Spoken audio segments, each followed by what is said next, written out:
There are roads that stretch endlessly into the night, where the darkness seems thicker, and the shadows play tricks on the eyes. Tonight, we venture onto one such road, a lonely stretch of highway, where one man's routine drive turned into a journey through terror. This is Tom's story, the tale of the haunting of Highway 23. Tom was a truck driver, a man of few words but many miles. He had driven through almost every state, delivering goods from one end of the country to the other. The road was his home, and he was no stranger to the long, lonely nights that came with the job. But nothing had prepared him for what he would encounter on Highway 23. It was a night like any other, or so Tom thought. The air was crisp, and the stars were hidden behind thick clouds, casting the road ahead in complete darkness. Tom had just left a small town after making a delivery and was heading back towards the city. Highway 23 was known to be a desolate stretch, with very few cars passing by, especially at this hour. As Tom drove on, he noticed that the radio began to act up. The static grew louder, and the music that had been playing moments before was replaced by a faint, eerie tune.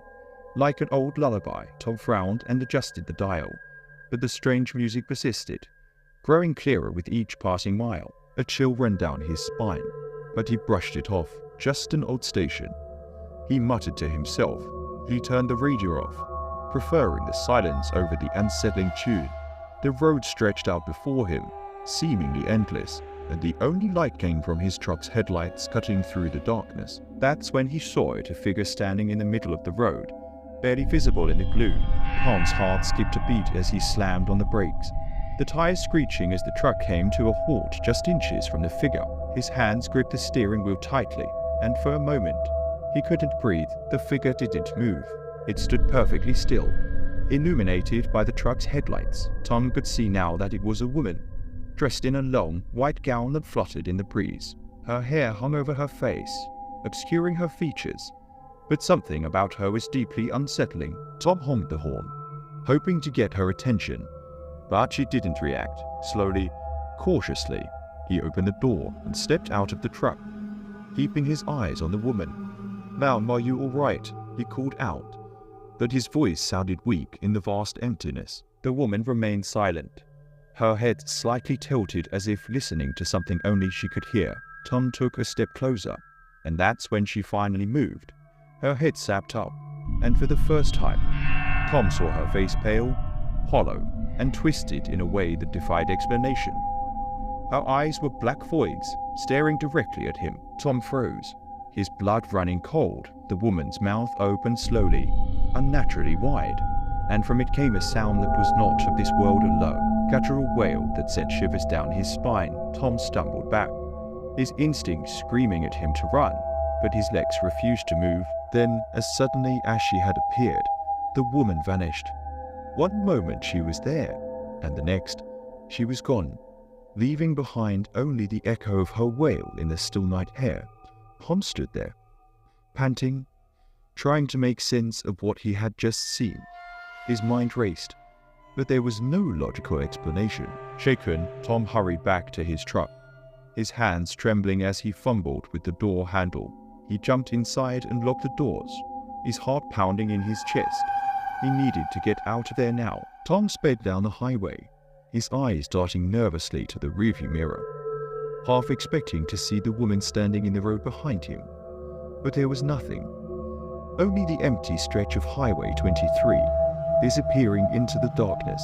He drove for what felt like hours, his knuckles white as he gripped the steering wheel. The road seemed to stretch on forever, with no signs of civilization in sight. But just as Tom began to calm down, the radio flickered back on, the eerie lullaby playing once more, only this time it was louder, more insistent. Tom's breath hitched as the temperature inside the cab dropped suddenly. Frost began to form on the edges of the windshield, and his breath came out in visible puffs. He glanced at the dashboard. The temperature gauge was plummeting, and the engine was struggling, its once powerful roar now reduced to a sputter. The lights on the dashboard flickered, and the truck's headlights dimmed. Panic surged through Tom as he realized he was losing control. He slammed his foot on the gas, but the truck slowed down, eventually coming to a complete stop in the middle of the highway. "No," Tom muttered, desperately turning the key in the ignition. But the engine wouldn't start. The radio continued to play the haunting lullaby, now accompanied by a faint, childlike giggle that sent a chill down his spine. Tom grabbed his flashlight and stepped out of the truck, his breath coming in short, sharp gasps. The cold was unnatural, seeping into his bones and making his skin prickle as he shone the flashlight around. The beam cut through the fog that had suddenly rolled in, thick and impenetrable, and then he saw them shadowy figures moving in the fog, circling his truck like predators stalking their prey. They were just out of reach, their features obscured, but Tom could feel their eyes on him, watching, waiting. Fear gripped him as he backed up against the truck, his mind racing. He had to get out of there, but there was nowhere to go. The fog was closing in, the shadows growing bolder, their movements more pronounced. He could hear them whispering now, a chorus of voices overlapping, each one more menacing than the last. Tom. They knew his name. How did they know his name? Suddenly, the flashlight flickered and went out, plunging Tom into darkness. He frantically hit it against his hand, trying to get it to work, but the light refused to return. The whispers grew louder, more insistent, and Tom felt the cold breath of something behind him. He spun around, but there was nothing there, just the fog, swirling around him like a living thing. He could barely see the truck now, the fog so thick it was suffocating.